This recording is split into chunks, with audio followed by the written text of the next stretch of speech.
Hi, it's Ari Santiago. I'm very excited to share this special episode of Made in America. We're at the 2019 Aerospace Components Manufacturers Trade Show. We've got some old friends that are going to come and talk to us and some new ones. I'm really excited to share this episode with you. Don't go anywhere.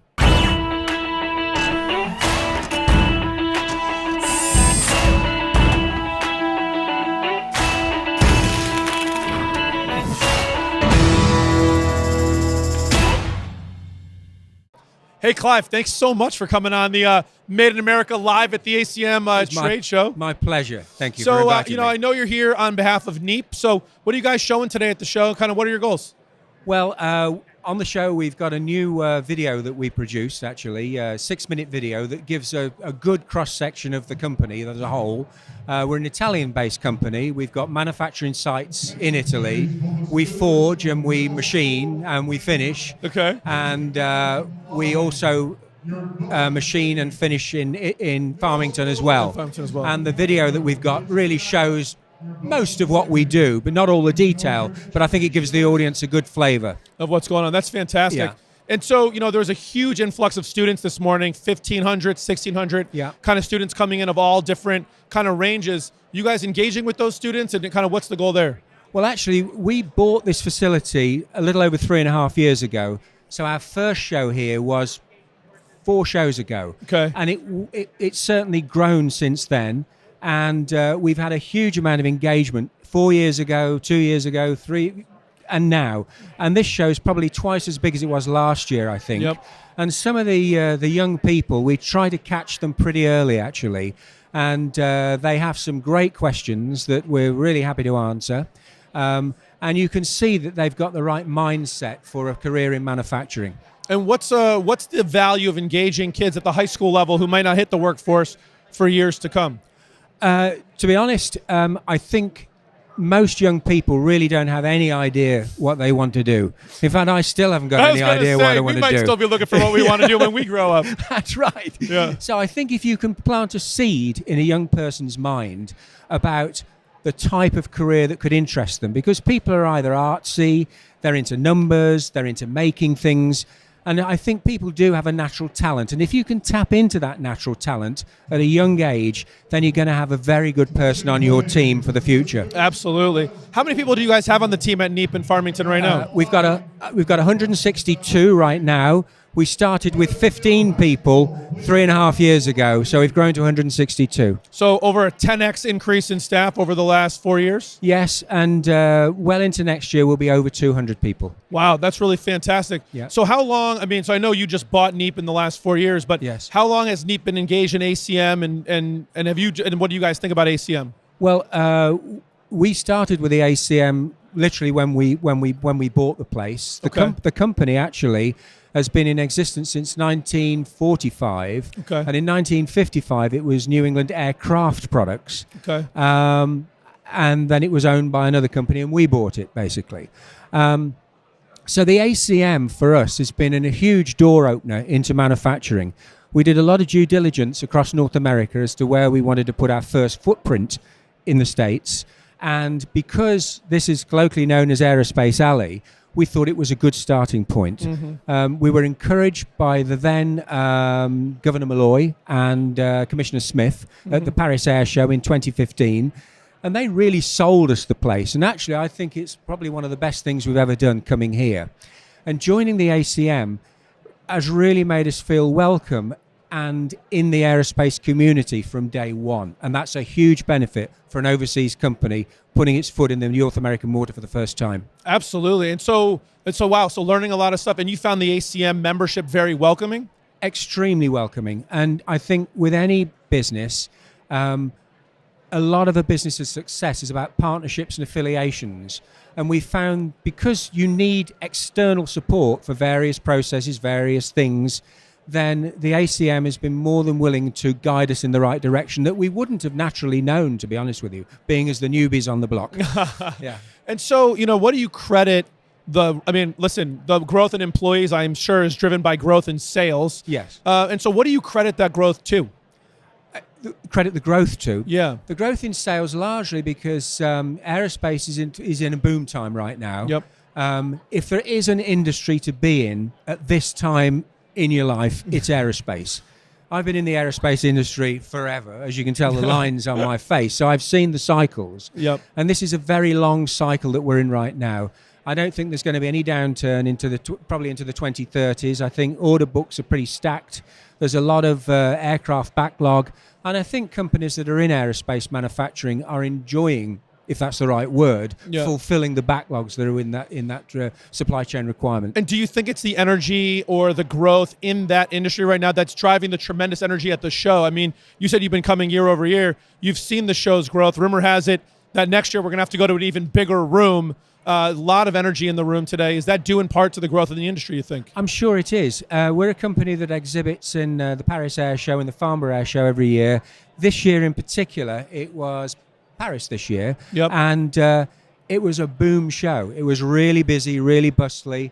This is like a microcosm of the Paris Air Show, basically, without the planes flying overhead.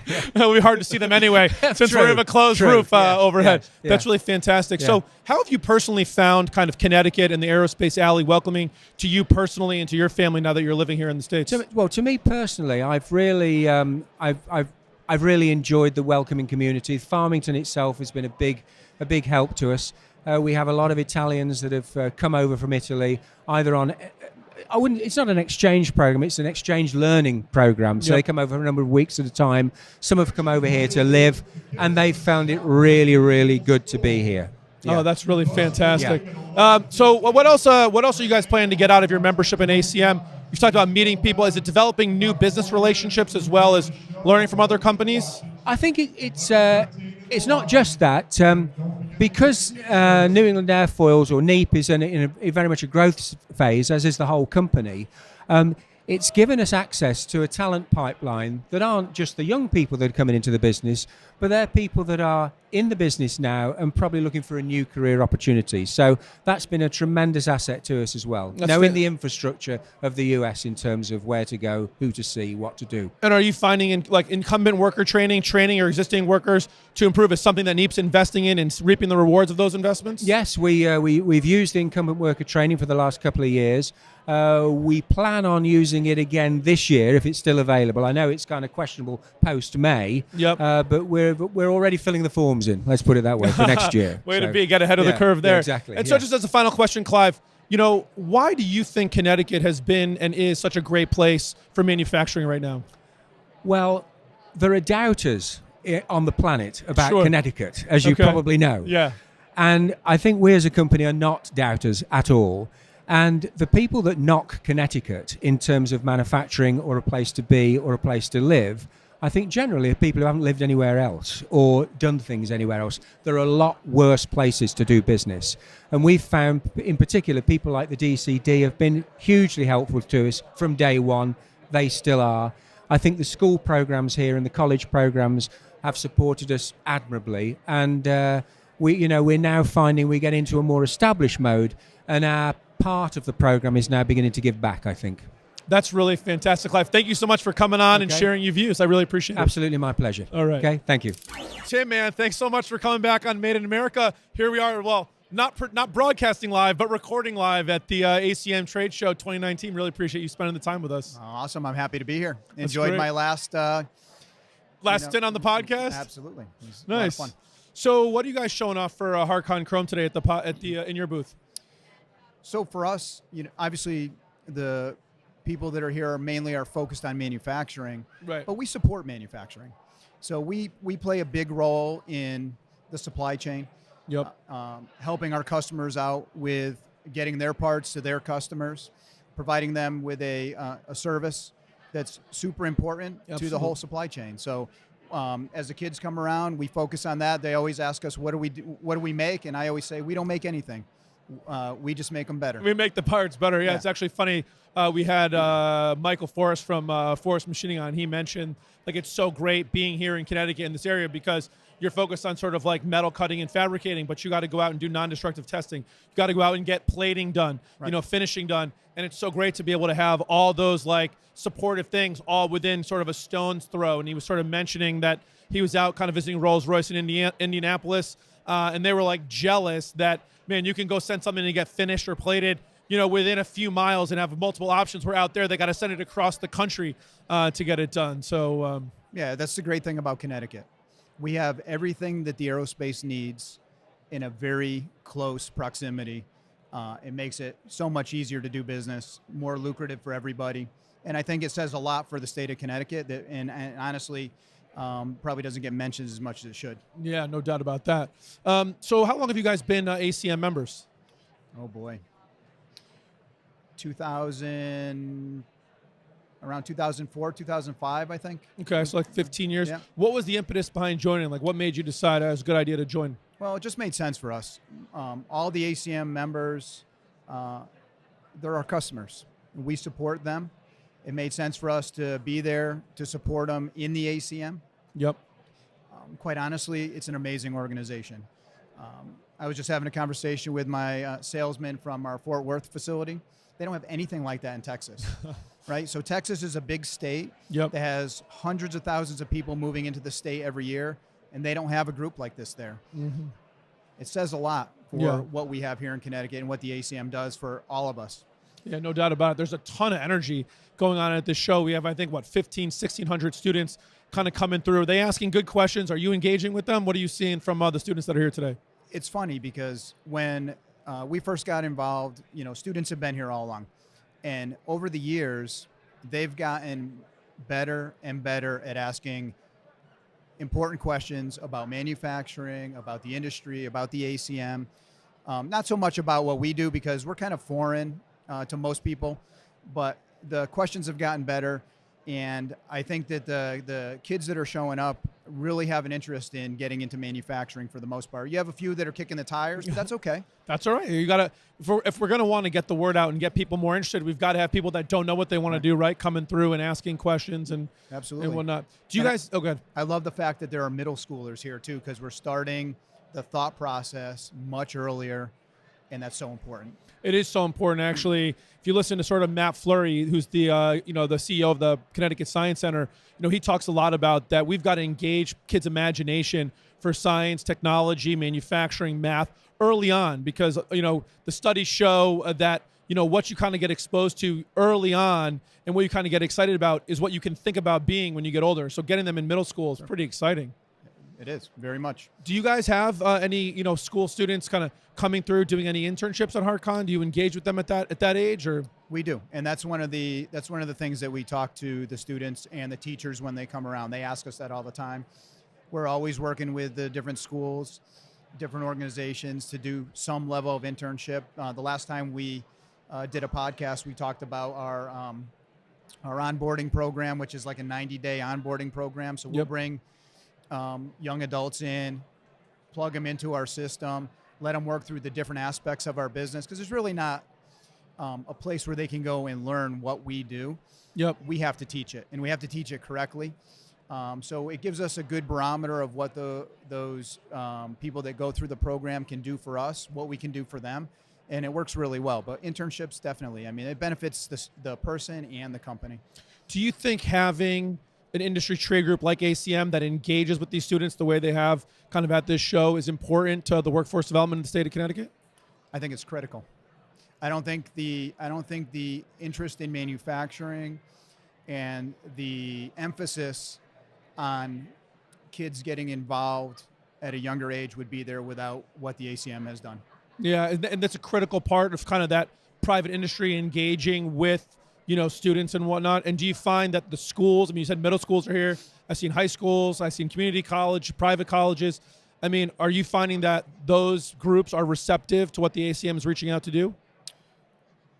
I've really seen nothing but good response on the ACM. People tend to be very positive, and sometimes in some ways overwhelmed at the positivity that the ACM brings to the whole spectrum of manufacturing.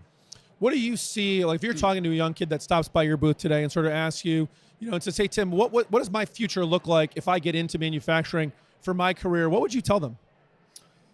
Well, I tell them, first of all, anyone that shows up at our booth, I tell them how they're in the right place at the right time. Because manufacturing, I just heard a stat today, and I didn't even realize it was this large, but something like 13,000 available manufacturing jobs just in the state of Connecticut. Yep. That's immense. Yep. So for anybody that has the foresight to get involved with manufacturing, number one, they're getting involved in a great industry, turned into really a high technology industry, great pay, great companies. I mean, you can see the companies that are here.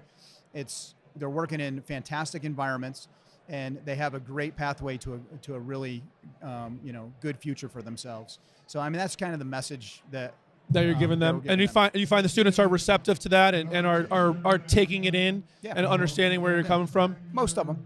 That's really, Most of them. Yeah. So why do you think that Connecticut is such a great place for Har-Conn to be? And we've talked previously about how much growth there's been in the Connecticut, division of Har-Conn. And you've got two divisions, right? You've got the one in Connecticut, and you've got the one kind of in Texas, and the one in Connecticut's been growing leaps and bounds, which is probably contrary to what most people would think about a company that has a Texas location and a Connecticut location. And so why do you think Connecticut's been such a great place for Har-Conn to grow and to continue to invest and grow the way you are? It's what we talked about earlier. The fact of the matter is every one of the companies here that manufactures parts is one of our customers. There's more throughout the state, the region. It's just the perfect location. Everybody is in close proximity to each other. It makes it easy to do work throughout the supply chain. You don't find that anywhere else. You really don't. I've been to other states that have tried to entice companies like myself and other manufacturers and so on to move there, whether in the southern part of the United States. Great states, but they aren't as advanced in manufacturing as the state of Connecticut is. So in order to maintain that edge, right, it's going to be a public-private partnership, right? The companies need to continue to invest and grow, but probably the public sector needs to help support that. So if I made you kind of, king for a day, what do you think is the number one area that the public sector, the state and local governments could focus on to help manufacturers to continue to be successful? I think they're working hard to do that now with investing in all the programs that they have put in place over the last several years, helping more people with getting involved with CNC and CNC programming and everything that has to do with manufacturing. I think continuing that focus, maybe continuing to expand it.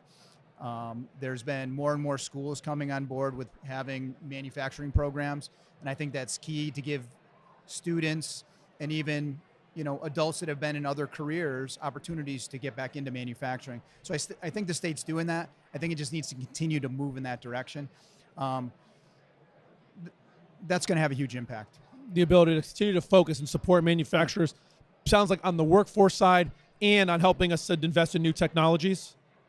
Absolutely on the workforce side. The investment in technologies, I'm probably not the best person to talk about that particular aspect because what we do is ancient technology. Sure. So we don't deal with multi-axis machines and everything like that. We're dealing with plating solutions and electricity and plating tanks, but investing in that's not a bad idea. Not a bad idea. And workforce. Well, listen, Tim, thank you so much for coming on and sharing your views live at the ACM show in Hartford, Connecticut. I love it. Great to have it. Tim, thank you so much for joining us on the Made in America podcast, recording live at the ACM 2019 trade show. Really appreciate you being on. Great to be here. So what are you guys showing in your booth today? Well, we've got some turbine components for various commercial engines. We would love to bring military parts, but that's a no-no. They don't allow that? We're not able to display military, but it's fun to be here. And I'm actually on the board of the ACM. Okay. And I've been part of the ACM organization, not just with this company, but with prior companies as well. No kidding. Yeah. So in terms of what you guys are showing here, when you come to this trade show, what are your goals coming into ACM 2019? What are you guys trying to accomplish? Well, we see a lot of our suppliers here. We're actually a tier 1 supplier to the OEMs like Pratt & Whitney, General Electric, the Department of Defense.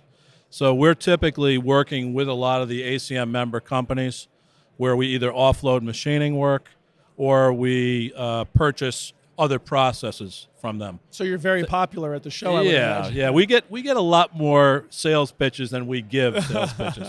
But that's what works about the ACM.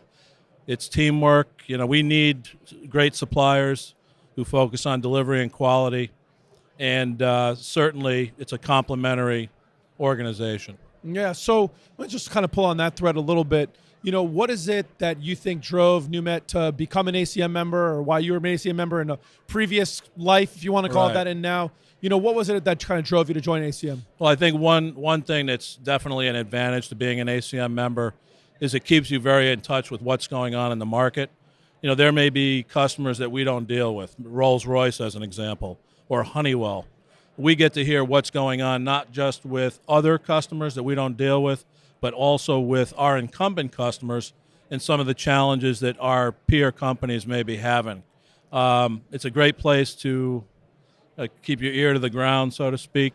It's also, as I mentioned, for us at least, it keeps us connected face-to-face with some of our suppliers that, as a leader of the business, I may not see the guy who runs the process heat treat shop but once a year.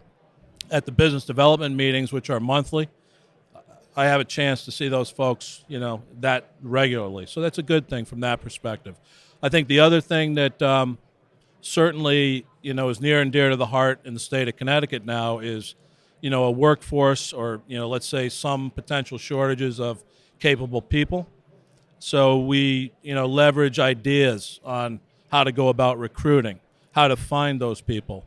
We talk about working with the technical schools, whether they be, high school level or university level, to try to attract the talent we need to execute on the backlog we have.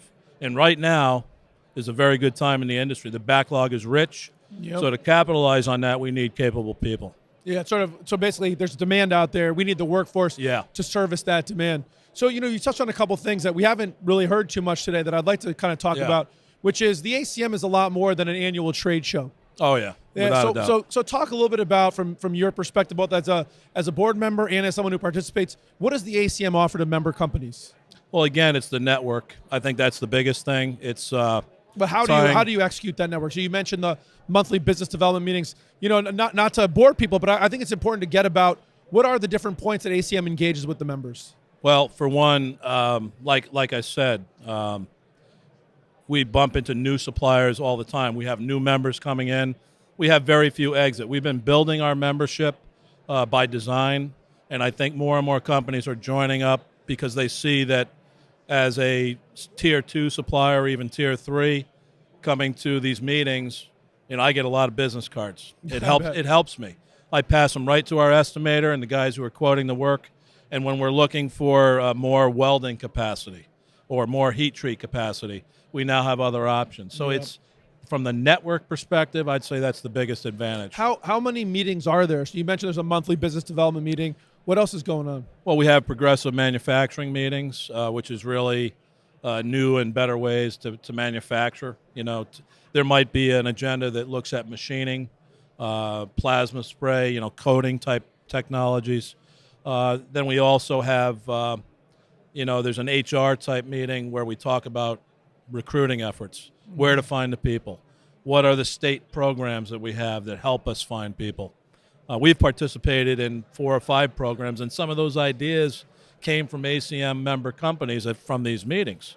My HR manager might attend with me or without me. She comes back with great ideas to go about finding credible people. So it sounds like ACM is engaging not just at the owner level, but at all different levels: business development, manufacturing process improvement, human capital management. I mean, that's a lot of investment and engagement. And probably in my business, we have 3 to 4 folks that are being exposed to the ACM for various subject matter. So it's really a good thing. That's really powerful. And it seems like, look, you're engaged, you're on the board, so you must be feeling like guys are getting out of all the time that you're putting into it. Yeah, I think it's well worthwhile. It's by no means is a costly endeavor. There's a small membership fee. It's a no-brainer for us. Company of our size and stature, certainly makes a lot of sense. That's fantastic. So let's talk about a little bit about workforce development. I want to talk about 2 parts of that, right? Mm-hmm. So when you want to meet a demand by having a workforce, there's 2 things you need to do. One thing is retain the good people that you have, and the other one is recruit the people that you need. Right. So let's start with the recruiting component. This morning we had 1,600 kids signed up. I think close to that probably showed. There's crazy amount of activity in here. Why is it so important for the ACM to engage middle school and high school kids to meet the demands?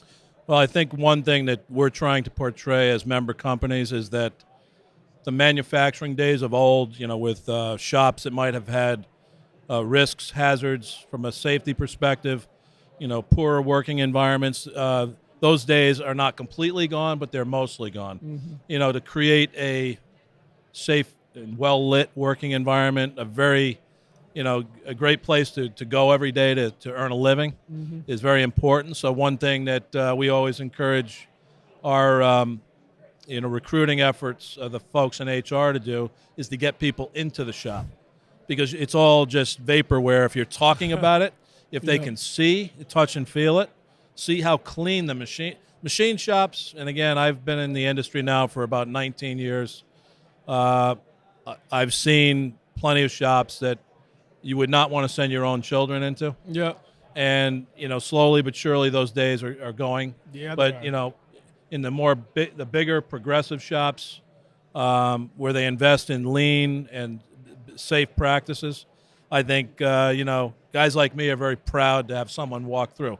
I brought my father, who's now unfortunately passed away. I brought him into every shop that I've run because I believe that I want to make him proud that, hey, I'm doing something, because he grew up in the day and age when in manufacturing, the boss was smoking a cigar. Oh yeah, a little bit different than what we see today.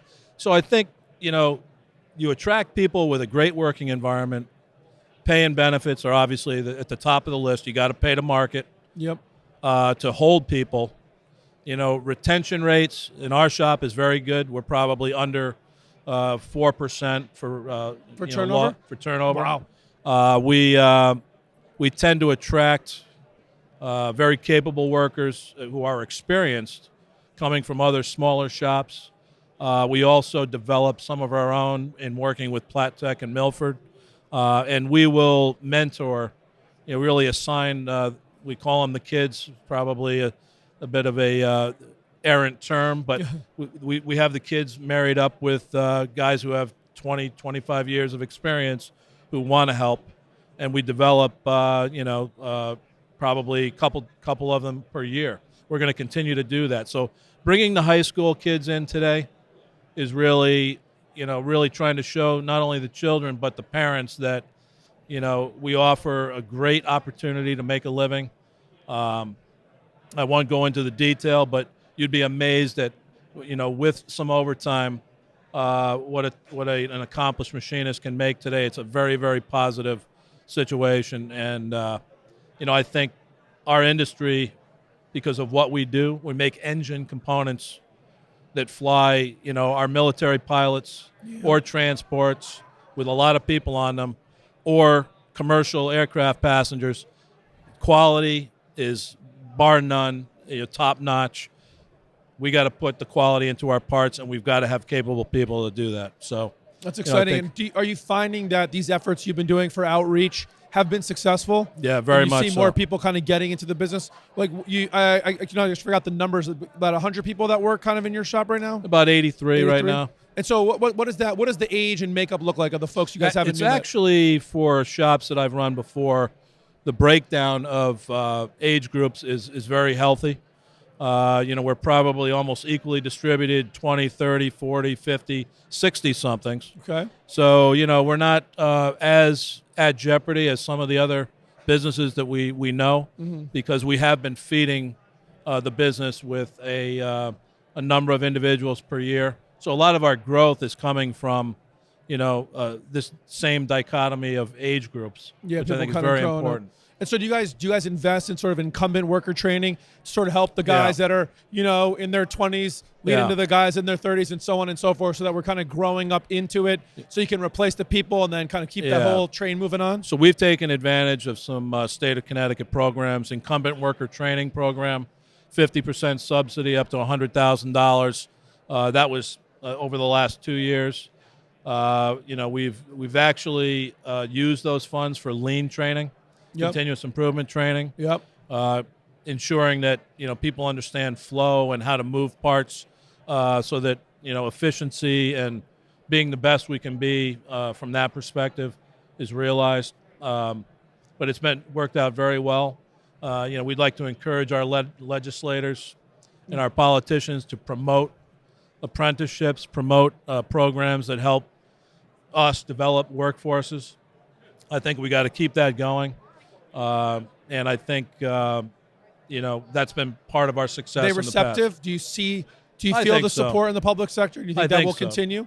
So, as we kind of wrap it up here, I mean, there's been a lot of energy at the show. Yeah. And I've been asking people, is that energy a reflection of the state of manufacturing and where we're headed in the state of Connecticut from the manufacturing sector? Well, it starts with an industry that is absolutely going gangbusters from our perspective. Not only do you have great commercial engine activity, but the military engine activity is very strong as well. That enthusiasm, great business picture, actually helps that a great deal. Mm-hmm. I think that, a lot of the positives that our people feel are because they like to be busy. They like to be bringing value. Don't we all? When I've been through both ends of the spectrum, when things get a little bit tight and tough, we're not at that point right now, and I don't see that happening for quite a while. So I think we just need to keep this going. More workers. We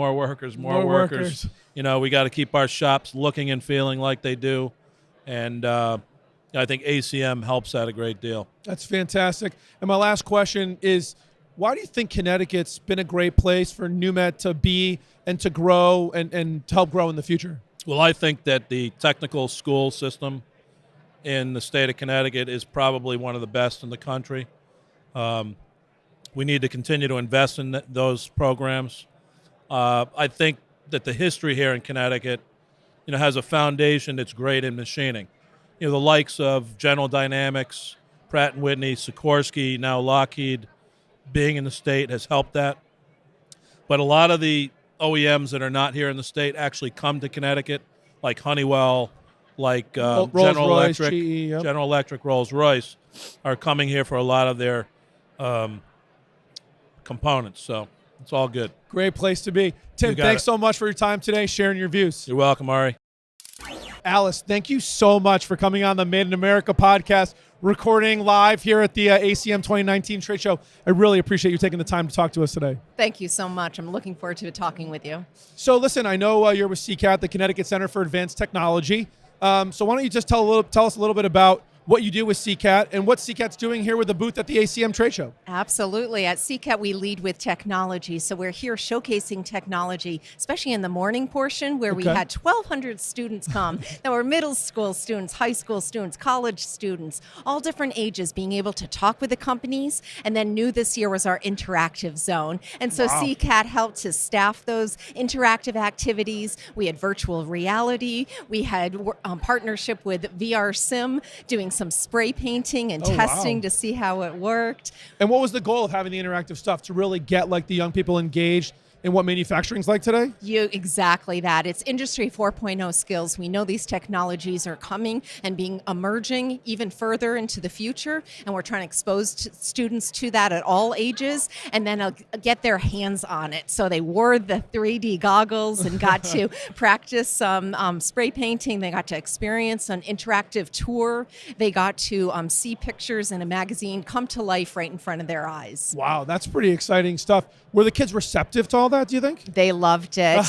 Just to be able to get their hands on the technology. Of course, they've grown up in it, so they don't know any differently. But to see it with a context of how it's being used by these companies, seeing all these aerospace manufacturers and how they use very advanced technologies comes to life for them. Yeah, and so has CCAT been a member of the ACM or a partner with the ACM for a long time? Yes, so we are closely connected with ACM, and this year we put in an intentional effort on our education and workforce programs to help allow the students to experience different aspects of the show. So we helped with registration and recruitment of students, and then also staffing of the interactive station. And the robotics, the videos that were shown really allowed the students to partner with both CCAT and the ACM members. That's really exciting because, I mean, if you look at the number of kids that were here this year versus last year, it's more than 2x the number of kids, and the excitement was huge. I mean, kids were buzzing around, talking about all the different cool stuff they were doing. Sounds like CCAT had a role in driving up those numbers and helping get kids excited about manufacturing. Absolutely. We've had planning meetings for quite a bit now,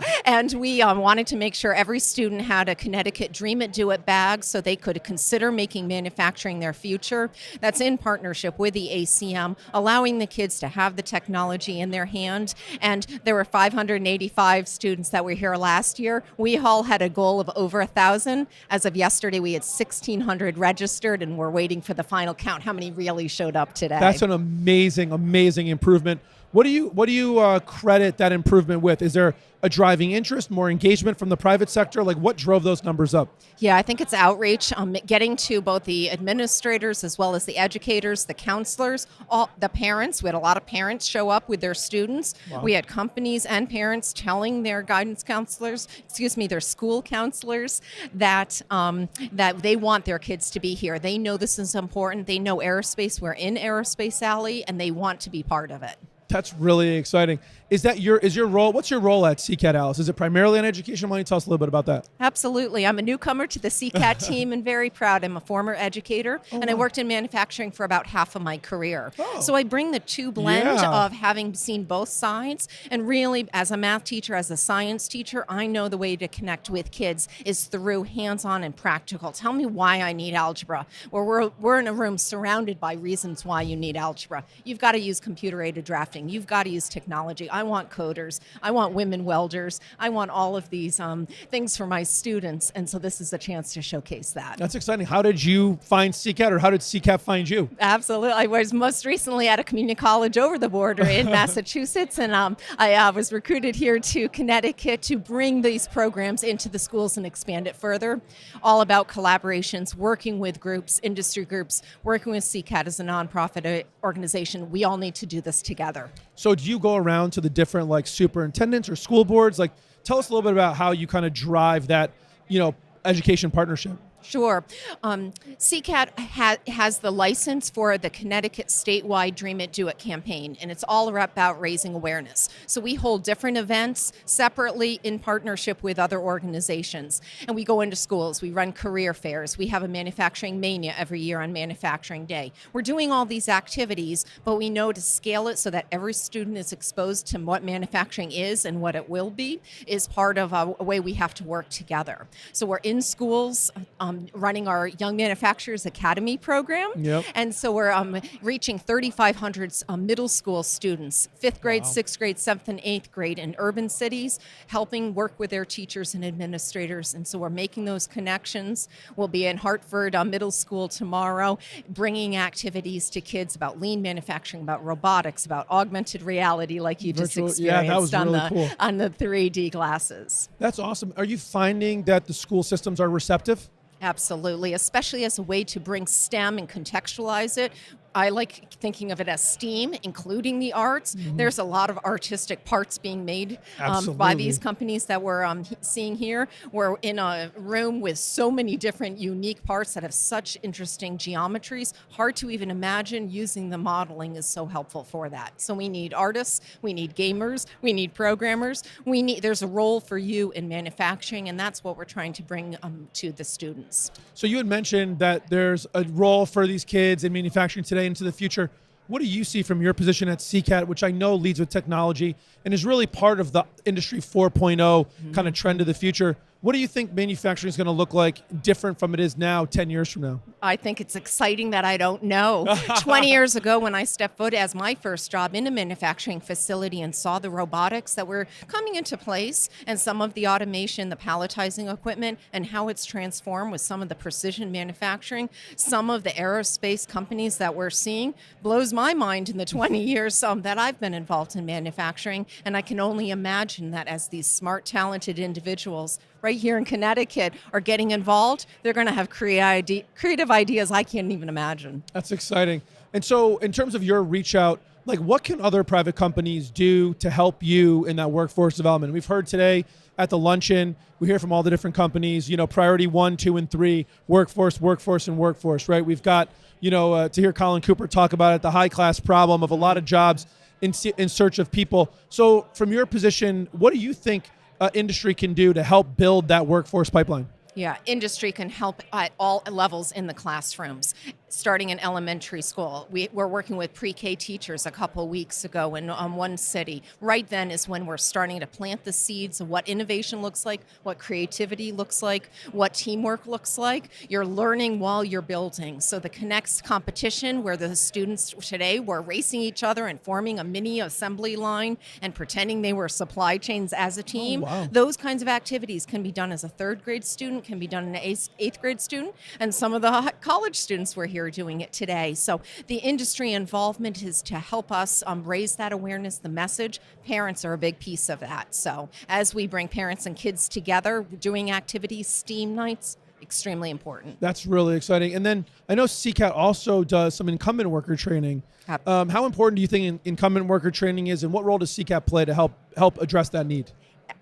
Because we have an advanced manufacturing center that has leading edge technologies, we keep adding equipment. We're working with Goodwin College and opening up a new composite center of excellence that's going to be a global center that companies and workers can learn about the latest technologies. A lot of the pieces that I oversee on the incumbent worker training is working with our engineers and our educators for professional development for teachers. Again, as a high school teacher, if I understood that all of these great parts can be made in aerospace, how can I then embed that into my classroom and the projects that I'm working on? That's really exciting. So go back to what you originally said, which is bring all this like theoretical learning to application, bring it to life, which you feel like it sounds engages students more and gets their like passions excited, which could lead them to a career in manufacturing. Absolutely. The STEM, all of the letters are important. I love calculus, but not everyone does love calculus. I love algebra. Not all of my students loved algebra. But again, by having the science, the technology, the engineering, the math, the arts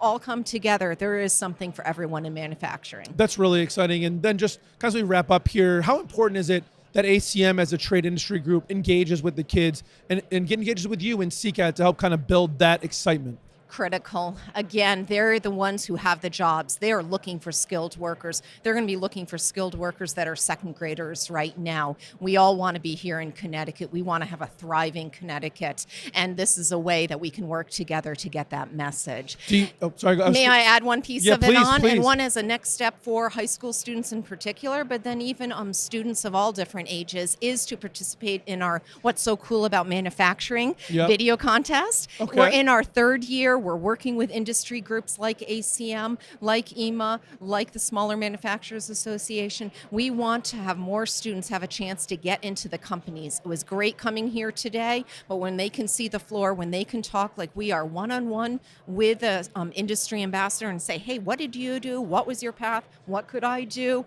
Next step is critical. And then showcasing, even if they can't get into all these companies, they can look at them online. And so really encouraging companies to take the next step. It's great to come to a booth and see some of the parts and look at stuff in kind of a 3D lens, but sounds like you're of the opinion, I'm with you on this, nothing beats actually going there and seeing it, touching it, and getting that one-on-one experience to drive that passion, which is really That's right. really Exposure of all different kinds, whether it's virtual exposure, online exposure, going in person. Again, the more we can do these one-on-one mentoring and conversations, that's where we know we can inspire the next generation to become manufacturers. That's really exciting. My last question is from kind of your seat at CCAT and kind of driving this Connecticut workforce forward. Are you optimistic about us being able to develop the workforce we need in the future? Absolutely. I'm extremely optimistic. We have a lot of people working hard. There's a lot of enthusiasm. We know what we need to do, and it looks like we have a lot of good work to do together.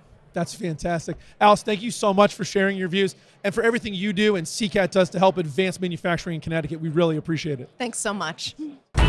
Made in America with Ari Santiago is brought to you by IT Direct. As always, thanks so much for tuning in. I definitely want your feedback and hope you subscribe. But what I want the most is to build a community where we learn and grow with each other. I hope you're getting a lot of value out of the time we're spending together. Thanks so much for listening. I'll see you next time.